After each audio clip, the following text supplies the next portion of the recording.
जय भीम नमो बुद्धाय। आज हम इस वीडियो में ये पता लगाएंगे कि स्वर्ग और नरक कहां होता है, और ये जानेंगे हम पाखंडी बाबा से, जो कि आपको सच बताएगा कि वास्तव में क्या स्वर्ग और नरक होता है। एक बात मैं आपसे पूछना चाहता हूं कि जिंदा व्यक्ति स्वर्ग और नरक में जा नहीं सकता, और मरा हुआ व्यक्ति यानी मरने के बाद में व्यक्ति स्वर्ग नरक अगर गया है तो वह वहां से ये बता नहीं सकता कि स्वर्ग नरक कैसा है। तो दोस्तों, जब जिंदा जा नहीं सकता और मरा हुआ बता नहीं सकता, तो फिर स्वर्ग और नरक की यानी इसका जो निर्माण है ये किसने किया और ये कहां से आए, इसी तरीके से इसका जवाब सुनेंगे हम पाखंडी बाबा से। इसी तरीके से आपको देश की जनता को बेवकूफ बनाते हैं, जैसे यश अपयश, लाभ हानि, और इसी तरीके से आपको बताएंगे पाप पुण्य, धर्म अधर्म। दोस्तों, ये इस तरीके की कहानी बनाकर इसमें जोड़ दिया गया स्वर्ग और नरक। दोस्तों, आज मैं आपको कटु सच्चाई बताऊंगा। पहले तो आप इस वीडियो में ये सुन लीजिएगा कि बाबा से एक व्यक्ति ये सवाल कर रहा है कि जिंदा व्यक्ति स्वर्ग नरक में जा नहीं सकता और मरा हुआ वहां से आकर स्वर्ग नरक के बारे में बता नहीं सकता, तो फिर इसका निर्माण किसने किया, ये कहां से आया और ये कहां है स्वर्ग नरक। तो पाखंडी बाबा उसको जवाब दे रहा है। इसका मतलब वहम का कोई इलाज नहीं है और साइंस का कोई जवाब नहीं है, लेकिन ये बेतुका जवाब दे रहा है ये बाबा, और कह जरूर रहा है कि सवाल बहुत अच्छा सवाल पूछा है आपने। तो पाखंडी बाबा से एक व्यक्ति जो कि गुलामगिरी ज्योतिबा फूले ने लिखा है, ये अगर आप उसमें पढ़ेंगे तो आप तर्कवान बनेंगे। लेकिन पहले ये जवाब सुन लेते हैं पाखंडी बाबा से। जो सवाल कर रहा है व्यक्ति, वो व्यक्ति जो सवाल कर रहा है वो भी सुन लीजिए, और फिर पाखंडी बाबा से जवाब भी सुनेंगे। पहले तो ये सुन लीजिए। मरा हुआ बता नहीं सकता, जिंदा भगवान के पास आ नहीं सकता। तो इसका स्वर्ग और नरक का पता किसने लगाया? स्वर्ग और नरक का पता किसने लगाया? वाह, अच्छा सवाल है। स्वर्ग नरक का पता ये ठीक है, बैठ। देखो, अच्छा सवाल कर रहे हैं भैया, उत्तर सुनो। स्वर्ग नरक का पता किसने लगाया, ये सवाल है जी का। बड़ा अच्छा सवाल पूछा है आपने। अमेरिका गए हैं आप? अभी नहीं गए। इंग्लैंड गए होंगे? नहीं, यहीं होंगे। जापान? नहीं, इंडिया ही में रहते हैं। अच्छा, कहीं नहीं गए? तो आप अमेरिका नहीं गए, आप जापान नहीं गए, आप इंग्लैंड नहीं गए जी। तो आपके नहीं जाने से क्या ये सिद्ध हो गया कि अमेरिका नहीं? फिर स्वर्ग नरक हम नहीं गए तो जाने से सिद्ध नहीं होता कि वो नहीं है। दोस्तों, अब आपने जवाब सुन लिया कि जो व्यक्ति सवाल किया उसका जवाब बाबा ने क्या दिया। पाखंडी बाबा ने, पाखंडी बाबा बोल रहा है कि आप अमेरिका ये आप यहां पर गए हो? वह बोल रहा है नहीं गया। तो इसका मतलब आपके जाने और ना जाने से तो ये नहीं हुआ ना कि अमेरिका नहीं है, अमेरिका तो है। अब मैं इस पाखंडी बाबा को जवाब देता हूं। अरे पाखंडी बाबा, तेरे से यह पूछा गया है कि स्वर्ग और नरक कहां है। जब जिंदा व्यक्ति वहां पर जा नहीं सकता और मरा हुए व्यक्ति वहां से आकर बता नहीं सकता, तो स्वर्ग नरक है कहां, ये बताओ आप। अरे भाई, अमेरिका तो इसी पृथ्वी पर है, जो सुबह शाम फ्लाइट जाती है, लोग जाते हैं वहां पर, देख कर आते हैं, है यहां पर अमेरिका है। दोस्तों, जाते हैं लोग। ऐसे ही आपने अगर चांद देखा तो लोग चांद पर पहुंचे, लेकिन ऐसे स्वर्ग नरक कहां है वो बताना।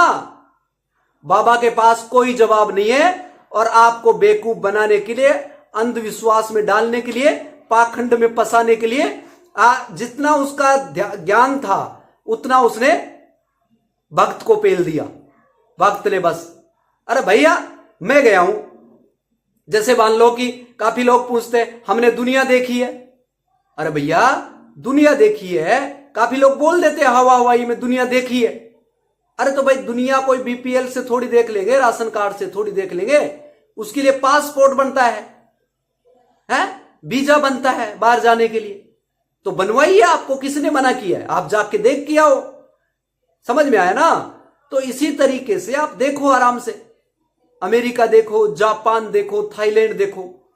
अब 2017-18 के अंदर मेरे पास पासपोर्ट है और मैंने दुनिया देखी। तो कहने का मतलब मेरे को कोई पूछे कि भाई थाईलैंड देखा, जब मैंने देखा नहीं था, उससे पहले मेरे पास में कोई सबूत नहीं था, नहीं देखा। पर अब मैं बता सकता हूं कि थाईलैंड देखा, मेरे पास में एविडेंस है, मैं देख के आया हूं। तो दोस्तों जब मैं देख के आया हूं तो मुझे पता लगा। अब ये स्वर्ग नरक वाला जो खेल है, साला आज तक पता नहीं चला कि है कहां। होगा तो देखेंगे ना, अब है ही नहीं तो देखेंगे कहां से? तो बाबा ने पेल दिया ज्ञान अपना भक्त को। सवाल तो सही किया था क्योंकि उसने सुना था। उस व्यक्ति ने जो सवाल किया था उसने सुना होगा किसी से, उसने किताब नहीं पढ़ी।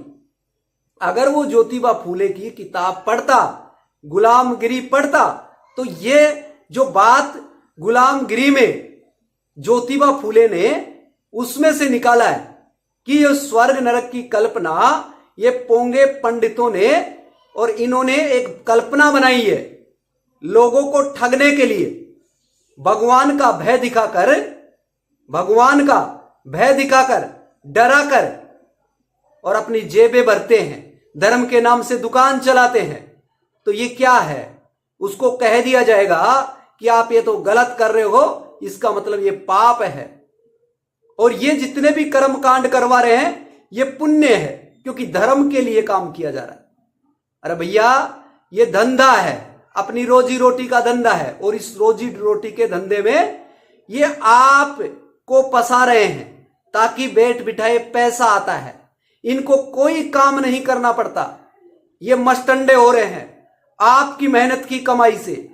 आपके दिमाग को कैप्चर कर रखा है, आपके दिमाग को हाईजैक कर रखा है, आपके दिमाग को इस तरीके से ग्रिप में ले रखा है ताकि आप निकलना चाहेंगे तो ये बाबा नहीं निकलने देंगे। एक बागेश्वर बाबा है, एक ये पाखंडी बाबा है, एक देवकी नंदन बाबा है, एक करौली वाला बाबा है। इतने बाबा हैं, इन सब का बाप एक ही बाबा है, doctor BR Ambedkar, symbol of knowledge.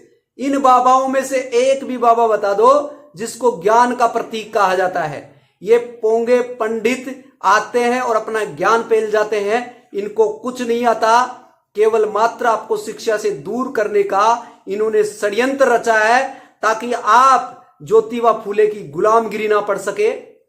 और बाबा साहब के द्वारा लिखा हुआ जो लिखित एविडेंस संविधान है जिससे आपको राइट मिलते हैं, आप उसको नहीं पढ़ सके।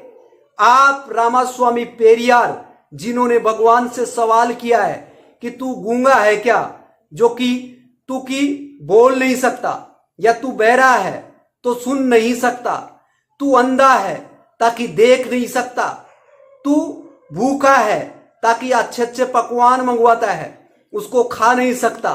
तो ये क्या है? ये आपके दिमाग में डर डाला गया है। भगवान को देखकर डर रहा है आदमी, तो डरा रहा है आदमी को डराकर अपना घर भर रहा है आदमी, और आदमी को मारकर अपना घर भर रहा है आदमी। तो इस तरीके से भगवान के नाम पर डर दिखाया जाता है, भगवान के नाम पर आपको बेवकूफ बनाया जाता है, और सारा दोषारोपण ये भगवान के ऊपर ठीकरा फोड़ देते हैं जैसे सारे के सारे काम भगवान ने कराए, और करते खुद है।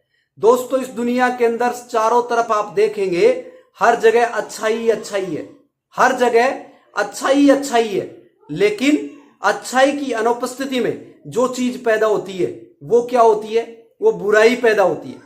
जैसे मान लो एक खेत में आपने बीज डाला और आप उसकी निराई गुड़ाई नहीं करेंगे तो खरपतवार पैदा हो जाएगा, तो खेत में से ही पैदा होता है। तो इसी तरीके से आपके दिमाग के अंदर अगर आपके अंदर तर्क शक्ति नहीं होगी तो दोस्तों जो खरपतवार जो पैदा होते हैं, जो शब्द पैदा होते हैं दिमाग में, वो कुरापात वाले शब्द ऑटोमेटिक उनको कहीं से जन्म लेना नहीं पड़ता, वो इसी में है। और इसी तरीके से ये स्वर्ग नरक की एक कल्पना है जो आपको बेवकूफ बनाने का ये सरेआम काम करते हैं। कोई इनसे सवाल ना खड़ा करे। अगर सवाल आप खड़ा करेंगे तो आपको पढ़ना पड़ेगा, लेकिन पढ़ेंगे तब जब आप शिक्षा से जुड़ेंगे। अब शिक्षा से जुड़ने के लिए हीरा के ऊपर 3% टैक्स लगाया जा रहा है। हीरा हर व्यक्ति खरीद नहीं सकता, लेकिन शिक्षा आम आदमी भी लेना चाहता है, उसके ऊपर इन गवर्नमेंट ने 18% टैक्स लगा दिया ताकि बाबाओं के साथ मिलकर गवर्नमेंट रूलिंग पार्टी बनकर आपके ऊपर राज कर सके। यह कटु सच्चाई है। अगर आप अपने अधिकारों को नहीं जानेंगे और बाबाओं से अगर सवाल नहीं करेंगे तो दोस्तों आप अपने आप को गुलाम बनाने से नहीं बचा सकते, क्योंकि ये बाबा साहब की विचारधारा को रोकने के लिए नित्य नए दिन बाबा प्रकट होते हैं। इसीलिए मैं कहता हूं कि आप पढ़िए गुलामगिरी जो ज्योतिबा फूले ने लिखा है, और आप पढ़िए बाबा साहब का संविधान जो कि लिखित एविडेंस पूरे भारत का नहीं पूरे वर्ल्ड का सबसे बड़ा लिखित संविधान है, और इससे बढ़कर कोई किताब दुनिया में नहीं लिखी गई आज तक, क्योंकि बाबा साहब दोनों हाथों से लिखने वाले टाइपराइटर हैं। कोई भी इन पोंगा पंडितों में निकलने वाला अगर कोई टाइपराइटर बाबा साहब से तेज कोई आज तक लिखा हो तो मुझे बता दीजिए। 32 डिग्रियों में पीएचडी करने वाला कोई भी ऐसा देवकी नंदन या कोई भी बाबा बागेश्वर बाबा कोई भी अगर हो जो बाबा साहब की नॉलेज के आगे ये फीका पड़ते उनके धूल के बराबर नहीं है। लेकिन आप इन बाबाओं के फूल चढ़ा रहे हैं तो चढ़ाइए फूल, लेकिन दक्षिणा मत चढ़ाइए, पैसा मत चढ़ाइए, क्योंकि आपकी गाड़ी कमाई का पैसा अगर यहां पर जाता है तो ये आपके ऊपर ही शासन करते हैं, आपको ही बेवकूफ बनाने का काम करते हैं। इसीलिए इस बाबा को पता ही नहीं है, आपको पाप के नाम पर ढकेल दिया जाएगा, आपको मरवा दिया जाएगा। ये पाप है, ये काम कर रहे हैं, पुण्य है। ये सारे शब्द इनके द्वारा बनाए गए शब्द जाल हैं ताकि आप इनमें फंस जाते हैं। भगवान आएगा, अवतार लेकर आएगा। बाबा साहब ने इनकी नसबंदी कर दिया है, और नसबंदी करने के बाद में आज तक कोई भगवान पैदा नहीं हुआ है और इनका ना तो अवतार आया है। महात्मा बुद्ध ने इनसे सवाल किया था, नागवंश जो थे इनकी यानी हर तरीके से मनुवादियों से बचाव करने के लिए नागवंश आगे आया था। इसीलिए जो बुद्ध की जो छत्र है उसके ऊपर नाग का जो फन बना हुआ है वो नागवंशी है, मूल निवासी है भारत के। लेकिन ये जो काल्पनिक कृष्ण बना दिया, काल्पनिक राम बना दिया, काल्पनिक देवी देवता बना दिया, उनको जो महात्मा बुद्ध के जो संकेत है, जो उनके अवशेष मिले हैं, तो वो उसके ऊपर नाग है, तो उसको कृष्ण का रूप देकर महात्मा बुद्ध को खत्म करने का काम किया इन लोगों ने।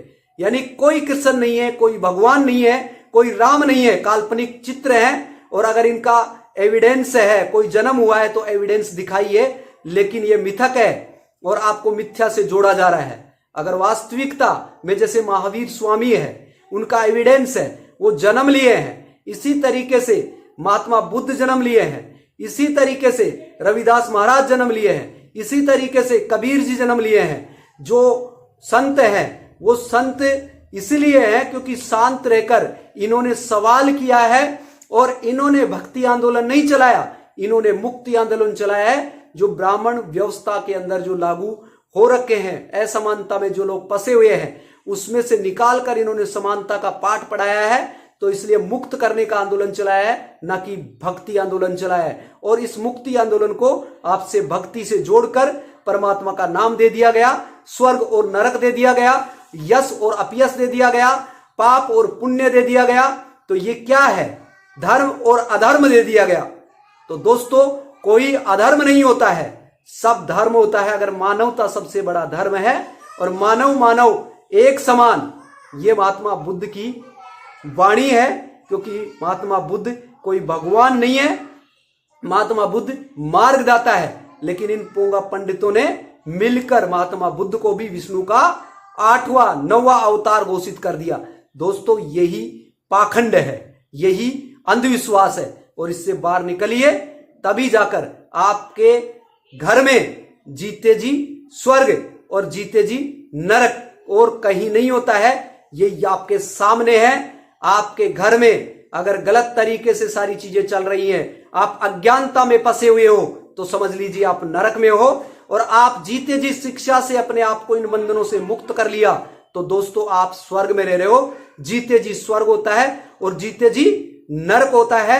कोई मरने के बाद में कोई स्वर्ग में जाकर या नरक में जाकर आज तक तो दादा परदादा की चिट्ठी पत्री नहीं आई है। इसीलिए मैं आपको कहता हूं यह काल्पनिक कल्पना है। तो जी लीजिए अपनी जिंदगी को इन बंधनों से बाहर निकलकर ऐसो आराम से।